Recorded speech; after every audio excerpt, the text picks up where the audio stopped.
Assalamualaikum warahmatullahi wabarakatuh.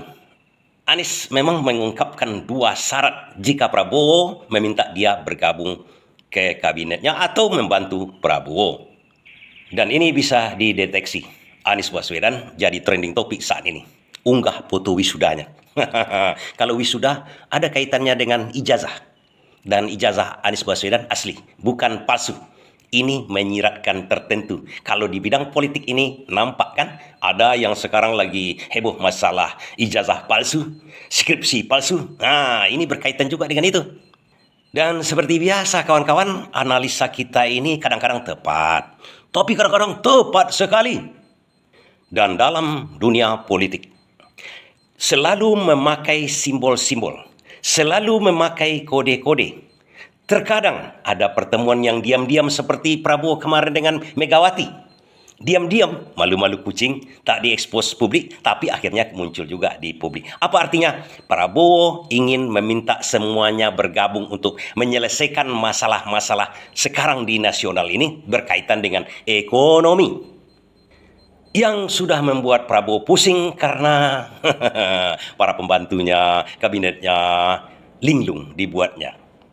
Dan yang kita tahu di barisan oposisi kemarin itu kan PDIP, Megawati di situ kan. Megawati pun adalah sebagian dari PDIP. Puan Maharani udah ikut Prabowo. Tapi ada satu lagi entitas di luar daripada semua itu, Anies Baswedan. Dan terbukti juga Anies ini mempunyai kecakapan yang cukup untuk menyelesaikan permasalahan nasional ini. Tunggu dulu, bergabung. Memangnya Anies Baswedan diminta bergabung oleh Prabowo. Saya sudah katakan bahwasanya politik itu selalu memakai simbol-simbol di belakang layar.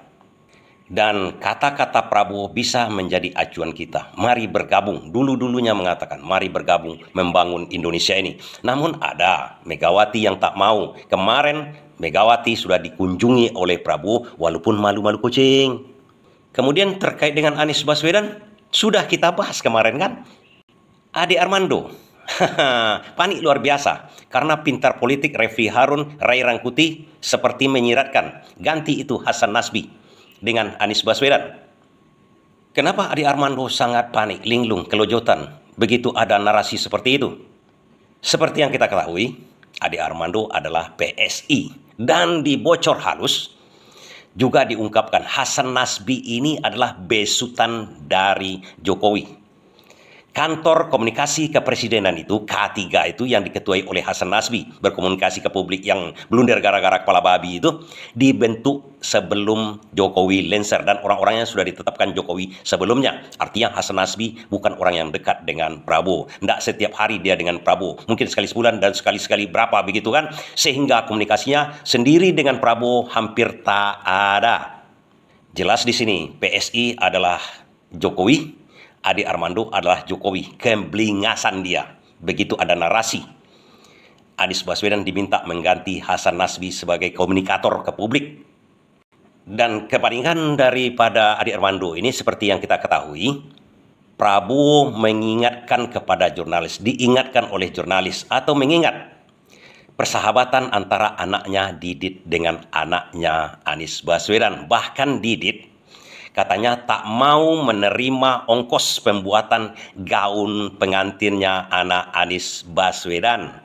Namun ini sebagian kalangan yang benci kepada Anies dipelesetkan, Anies tak mau bayar, padahal Didit sendiri yang tak mau dibayar. Itu diungkapkan oleh Prabowo. Prabowo ingin mengungkapkan bahwasanya pertemanan Didit ini dengan siapa saja. Itu diingat oleh Prabowo waktu bertemu dengan jurnalis. Hal ini memantik kepanikan dari Ade Armando. Itu kode politik bahwasanya Anies Baswedan mau diajak bergabung ke dalam pemerintahan Prabowo. Karena setelah itu, sebelum itu atau setelah itu, Prabowo mendatangi Mega ke kediamannya.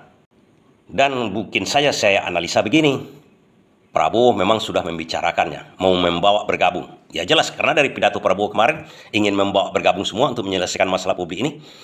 Tentu satu-satunya entitas yang mau membantunya juga itulah adalah Anies Baswedan. Sedangkan Megawati yang mengkhianati Prabowo pada waktu perjanjian batu tulis didatangi Prabowo, apalagi Anies Baswedan yang juga didukungnya menjadi gubernur di Jakarta dulunya. Ini menjelaskan kepada kita, tak sah lagi Prabowo menginginkan Anies membantunya. Namun ada yang panik. Dan sebagai politikus, Anies Baswedan membaca kode-kode tersebut dari Prabowo. Jelas di situ dibacanya, Anies Baswedan bukan politikus kaleng-kaleng. Kalau mau bawa saya ke dalam itu, kira-kira begitulah yang disampaikan Anies Baswedan dengan unggahannya di Twitter. Apa yang diunggah Anies Baswedan? Jadi kode dari Anies Baswedan kepada Prabowo. Prabowo kan punya penasihat politik juga. Anies Baswedan cukup dengan kepalanya aja membaca tanda-tanda atau kode-kode tersebut. Anies Baswedan unggah foto wisuda dia. Wisuda itu terkait dengan ijazah. Terkait dengan ijazah palsu.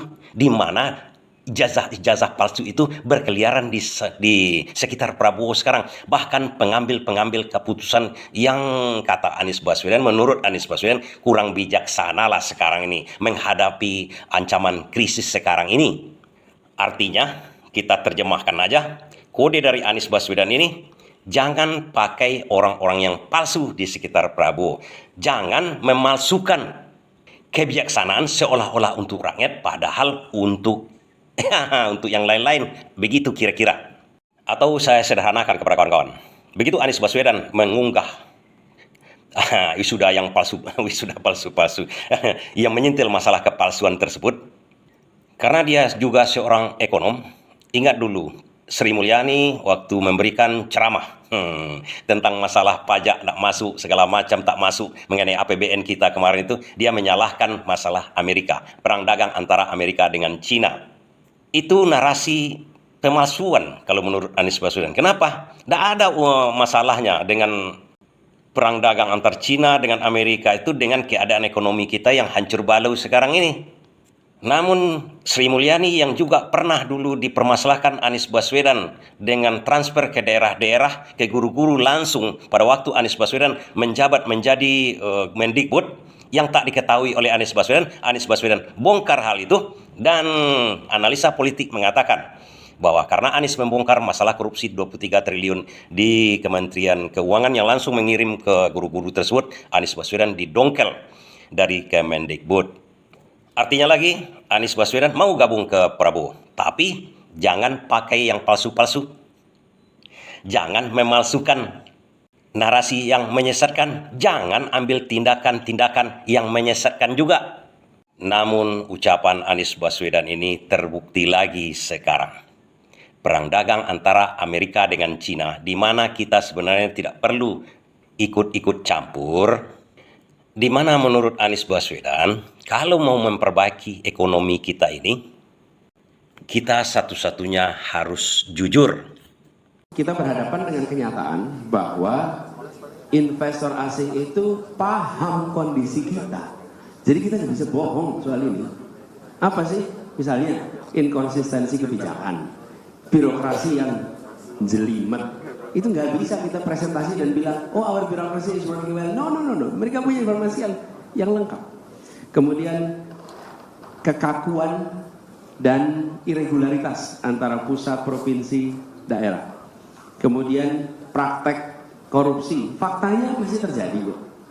Kemudian kita bicara tentang infrastruktur pendukung yang masih lemah. Jadi saya rasa kita harus mulai dengan mengakui kita punya masalah. Lalu kita akan melakukan koreksinya. Jangan ditutup-tutupi. Karena yang mau kita bangun dengan investor itu bukan Lihat yang dikatakan Anies Baswedan. Mereka tahu kok, kalaupun mau berunding sekarang, Airlangga Hartarto kan mau berunding dengan Amerika, menyembah-nyembah ke sana, meminta penurunan tarif segala macam. Sementara Amerika ini dengan perangkat teknologi dan ahli-ahli ekonominya mengetahui Airlangga Hartarto ini mungkin sebagian tahu juga pengusaha minyak goreng berkaitan juga dengan CPO. Yang kemarin hakimnya kena juga masalah CPO tersebut, korupsi di bidang CPO. Dan kalaupun Airlangga Hartarto datang ke Amerika, datanglah Airlangga Hartarto ke Amerika menjelaskan begini-begini, orang Amerika tidak akan percaya. Orang Amerika itu, ahli-ahli ekonomi Amerika itu lebih tahu dari Airlangga Hartarto sendiri. tentang perekonomian Indonesia. Mereka punya intel, mereka punya ahli, mereka juga ada di Indonesia mengetahui ini cuma cari-cari akal Airlangga Hartarto untuk menyelamatkan ekspor kita. Itu kan ekspor CPO yang banyak ke Amerika sekarang ini. Dan pengusaha sawit itu kita tahu, adiknya Prabowo sendiri pun kan punya banyak pohon kelapa sawit itu. Oh, kata Amerika, kalau kalian berunding ke sini hanya untuk sepihak kalian sajanya itu, bukan untuk rakyat. Sementara keinginan dari Amerika sendiri sama dengan Anies Baswedan, kalau berdagang itu jujur-jujur saja. Supaya apa? Supaya kami percaya sama kalian. Ini kalian menarasikan untuk kepentingan rakyat, untuk kepentingan ini, rupanya untuk kepentingan kalian saja. Itu tidak akan bagus. Secara garis besarnya, ekonomi ataupun perdagangan ini, kawan-kawan, sama dengan dagang sehari-hari. Sebuah toko kalau menjual barang-barang yang palsu-palsu, dikatakannya asli, mungkin sekali kita mau membeli ke sana. Setelah itu kita tak mau lagi, kecuali kita tahu toko tersebut mengakui, kan itu dikatakan Anies Baswedan, mengakui bahwa barang-barang ini adalah palsu. Kemarin saya menjual palsu-palsu, sekarang sudah asli, boleh dicek lagi. Kan itu sangat sederhana yang diminta oleh Anies Baswedan, yang dikatakan oleh Anies Baswedan. Dan Amerika pun prinsipnya begitu. Kalau kalian tegakkan dulu hukum, jangan memakai yang palsu-palsu itu, jangan menarasikan yang palsu-palsu tersebut, kami akan percaya kepada kalian. Bahkan setan pun akan percaya berdagang dengan orang yang jujur. Simpel dan sederhana sebenarnya. Namun sepertinya itu tidak dilakukan oleh pemerintah. Mengirim Airlangga Hartarto ke sana bertambah blunder. Narasi yang dibuat oleh Sri Mulyani blunder. Kemudian ada lagi yang masalah yang seru sekarang, masalah palsu-palsu. Amerika tahu itu. Amerika tahu, dunia tahu itu. Apalagi sekarang mungkin menarasikan ke sana Airlangga Hartarto dan menganggap Amerika itu seperti rakyat juga. Rakyat bisa dibodoh-bodohinya. Kalau dibodohinya Amerika, berbahaya itu nanti kan. Mereka lebih tahu. Ini kucing kurap juga datang ke sini. Kami lebih tahu dengan apa yang terjadi di Indonesia daripada kau. Jangan coba-coba kibuli kami, katanya kan. Inilah yang diinginkan Anies Baswedan. Kalau memang mau pakai saya, kalau mau saya bantu, ini, buang yang palsu-palsu itu dulu. Bukan hanya kegiatan yang palsu-palsu, juga orang-orangnya yang palsu-palsu itu buang dulu. Itu maksud Anies Baswedan. Bisa kita telah. Demikian dulu ya, sekedar kita pencerahan namanya pagi ini. Terima kasih.